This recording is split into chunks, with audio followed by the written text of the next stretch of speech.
Welcome to another whiteboard session. Today we're going to deal with goals versus standards. It is the start of the new year, 2026, and like any other year, thousands and thousands, if not millions of us are busy setting goals for the 2026 season.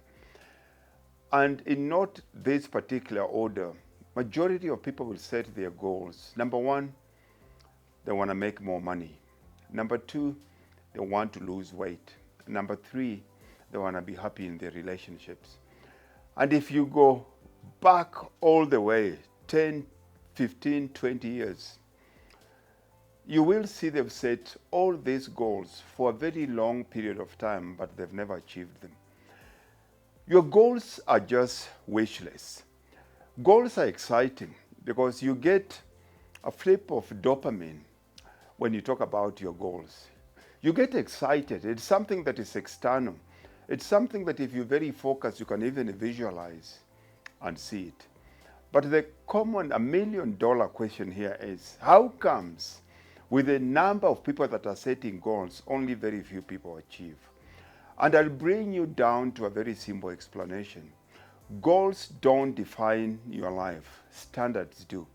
Because goals are things that are too far. Goals are things that people see, physical, external features. It's very easy to tell somebody now that I'm going to lose 10 kilos and have a six-pack. Or next year I'm going to buy a BMW. I'll make 100,000 runs a month. I'll buy a house. I'll move. I'll get a girlfriend. Those things are exciting. But at the end of the day, what is going to determine what you achieve in that year is entirely what your standards are. Now, most of us have personal standards. And if you haven't willingly and intentionally chosen excellence as your personal standard, then by default, mediocrity becomes your standard. Mediocrity means that these are the things that you accept that you should not be accepting. You'll have very few high days in your life and you have a lot of low days. Who are you when people are not looking? What are the things that you promise yourself that you're going to do but you don't do? And these are simple things that say, I'm going to train 3 times this week, and you train only once. Nobody sees that, but that is the foundation of your life. You say next year, I'm going to make more money, but this year you haven't sat down to build or write up your budget. That is what your life is going to end up. You say, I'm going to have a better relationship with your wife or your boyfriend, but when you go home, you're so tired, you're emotionally drained, and you snap at these people. Now, all these things that you have to accept, where your life is, where your health is, if your bank account is stuck, if your relationship is going down, it's because there are things in your life that you've accepted and you've refused to change. Look at it this way. It is not your intention or what you want in life. You'll never rise to the standard of your goals, but you'll always fall down to the level of your standards. It is what you tolerate that defines your life. If you say that I'm not going to eat sugar this week, nobody's there to watch you, but you eat sugar. That's what your biology is going to be like. If you say that I'm not going to watch television, I'm going to read a book, and you end up watching television, that's what's going to define your life. If you say that I'm not going to have friends that are gossipers, friends that spend money on things that are stupid, and those are the people that you hang out with, that is what your life becomes. Now, for you to raise your life, first and foremost, it's very easy. You have to get into an agreement with yourself. And what you need at this point is a mirror. I don't know. I only know the things that you do in public. But if your public life and your private life, there is a big gap. There is a big possibility that your life is not going to go well. You need integrity when it comes to life. You need to have congruence between what you say and what you do. What you say will never change your life. It's what you do that defines your life. Now, let's start with a very simple example here. Your personal standards becomes your life. And your personal standards, that is your flow. To find your best performing athletes, your best performing actors, the best performing people in society, they have standards. Everybody can have goals. Now, goals becomes your ceiling. But a standard is something that you say, I'm not that person anymore. For example, if you say I'm going to lose weight, one of the standards to tell yourself, I'm not the kind of person that misses workouts. That is a standard. And the standard here is you tell yourself, if I don't go to the gym 3 times a week, that is below me. I'm not that person at all. When you tell yourself, any day that I don't have 100 rands in my pocket, it means that I'm abusing, I'm not living based on my budget. Now, that's a standard. You can set goals, how much money you want to make. You can set goals, how much weight you want to lose. But if you don't have a flow, so at this point, the most important thing is for us to raise the flow. So number 1 here is, your goals are determined by your standards. But the first thing that we need to do here is, we need to define what our standards are. Number 1, define your personal standards. Define your personal standards. And to define your personal standards, it means you have to raise your personal standards. Number 1,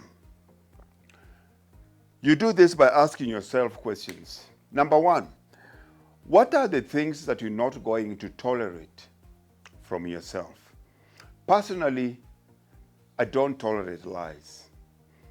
I don't tolerate laziness. I don't tolerate gossipers. I don't tolerate people around me on living a life without goals. I don't tolerate people that suck me to negative behavior. Now, those becomes my personal standards. The second thing is I have to ask myself, what are the standards, what are the things I'm not going to tolerate from those people around me? So it means people that are gossipers, people that are liars, people that are lazy, people that spend money that they don't have cannot be my friends, because I'm not strong enough for these people not to influence me.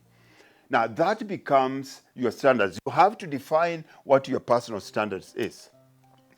And then number 2 here, the most common thing here is people always say that they are stuck or they've hit a plateau. Being stuck or hitting a plateau is a standard issue. It's not a symptom. It's because of the things you've accepted in your life over a very long period of time that it become your normal. How often do we accept people talking to us like we are a piece of nothing? How often do we allow people that we know they're lying, but we accept what they're saying? And every time you accept the things that people do or say, every time you accept to leave your house with the sink full of dirty dishes, every time you leave the bed without doing your bed, you are setting a new standard, but you are setting a lower standard. Because this becomes what we call your internal baseline.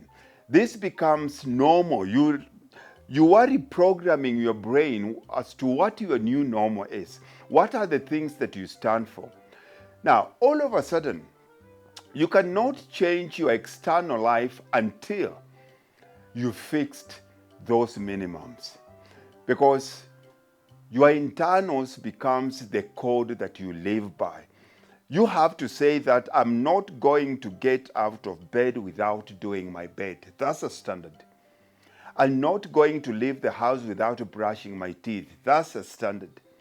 I'm not going to go the whole week without exercising 3 times a week. That's a standard.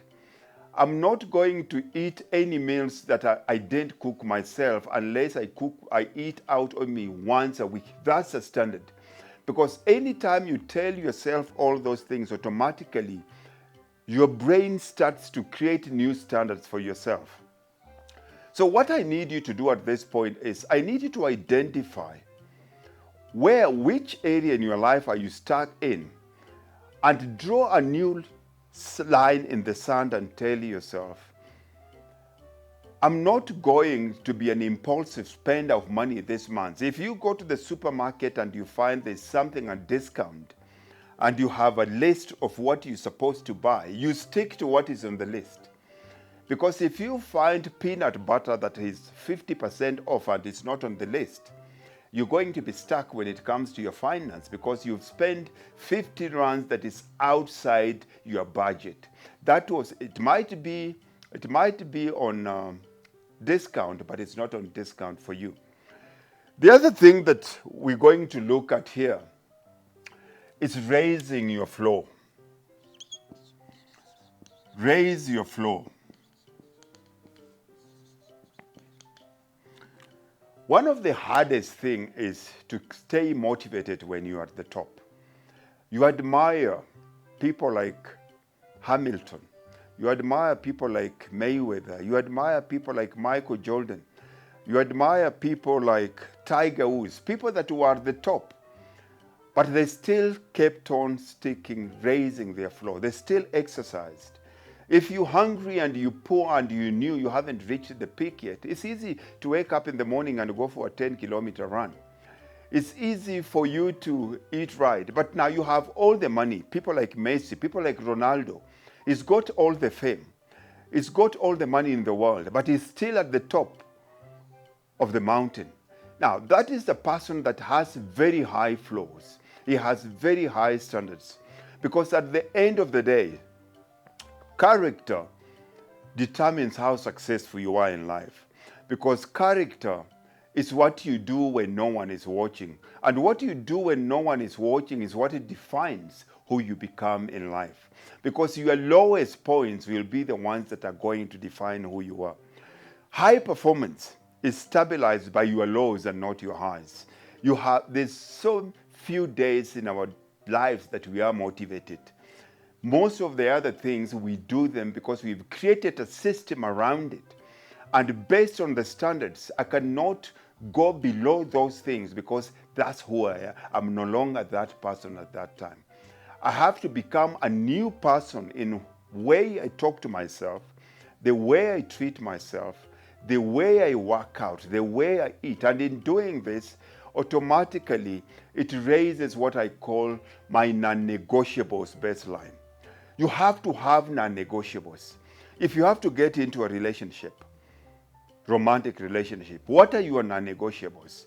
If you have to, in your workplace, what are your non-negotiables?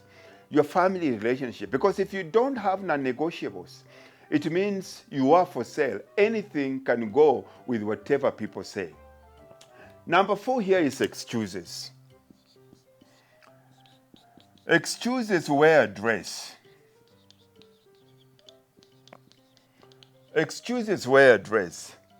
When your standards are so low, all of a sudden you start giving it good names. You say, it's too much for me this week. I need to rest. I worked so hard this week. I deserve a bad meal. I worked so hard this month. I deserve to buy something nice. Now, those are excuses. Those are excuses to break the standards that you've set for yourself. Now, the minute that comes in, you start to justify avoidance. You start to justify laziness. You start to justify bad behavior. You start dressing up things that are killing your life rather than things that are pushing your life forward. Now, how do you fix this? What is the strategy around overcoming excuses? You have to shut the escape gadget. And that starts by all of a sudden, you must stop prioritizing comfort. Comfort is not your friend. And just because it feels hard in the moment doesn't mean it's bad for you. Just because I go to that gym and start pushing weight, it's hot, I'm sweating, my body is aching, I feel like I'm going to faint. It doesn't mean exercise is bad for me, because I have to go through that phase for me to get into a new level. And most of us, we want to be comfort. I've heard people say that I don't want to sweat. I'm not here to sweat. I've heard people say that I didn't work this hard for me to be eating rabbit food. I've had people say that I want to lose weight, but I'm not going to cut out my wine. No, no, no. You can't be who you are now and still be who you want to become. There's only one of you that has to exist in the present life. And you have to sacrifice, you have to crucify the old you on the cross so that you can carry the new cross. You can be resurrected as a new you, as a new creature as you move forward. Now, these are all things that all of us, we have to have. You have to have a personal relationship and a personal chart to yourself. Number 5 here is your schedule. Take out your calendar, and your calendar reflects your standard. Time problems are actually standard problems. How often do people say, and I've seen this, I'll use the easy analogy of the gym because this is where I deal with people mostly. And they always say, I don't have time or I don't have money. This is always a standard issue because if your standard is, I cannot be a certain weight, I cannot feel a certain way, I cannot let my health numbers be a certain number. If that becomes a standard, then automatically you will do everything that needs to be done. You don't have to only do it in the gym for you to fix your problem. If you tell yourself, and if you look at your schedule, you'll see very well that in the areas of your life where you're struggling, these are areas where none of those things are a priority. Because a standard sets your priority, and your priority occupies your time. So to change that, you must understand that if you're going to choose excellence as your operating standard, excellence is not a random choice. Excellence is an intentional choice. And the definition of excellence simply means without contradiction. You cannot be excellent in one area of your life and mediocre in others. If excellence becomes your personal standard, then it becomes the only standard that you live by in every area. And in each of the other areas that you're struggling, it means that you have to bring excellence into those areas. So your schedule tells you exactly where you are. Now, one of the other things that you'll find here when your standards are low, you'll always say that the minute you raise your standards, automatically you'll find one of the most common words or phrase you use here is you'll always say that I don't do that anymore. What does that mean? What that means simply is you become a different person. You move from I'll try to stop to clean full stop. All of a sudden, they knew you, because when you look at who you're trying to become, that new version of yourself does not go to bed at midnight if you're going to bed at midnight, does not invest or waste time watching television rather than reading a book, does not eat junk rather than eating right, does not spend money eating food from fast food rather than cooking at home. The minute you become a new person, your life completely changes. And you can tell if your life is changed by language. The minute anybody tells you to do something, you say, I don't do that anymore. And the signal it sends to your mind is, I'm no longer that person, because you stop negotiating with your old self. At that point, you realize that you are living by higher code, that your life eventually makes room for the new you. And the minute you have that extra room in your house, that extra room in your heart, that extra space in your head, universe has to rush in to fill it with the new good things that the new you needs to survive. Goals are easy, but standards define your life. If you liked this video, let me know which of these points you resonate with. If there's anything you disagree with, please point it out. Don't forget to comment in the comment section, share, like, and if you haven't subscribed to the channel, do the right thing and hope to catch you soon. This is your coach, Mululu X.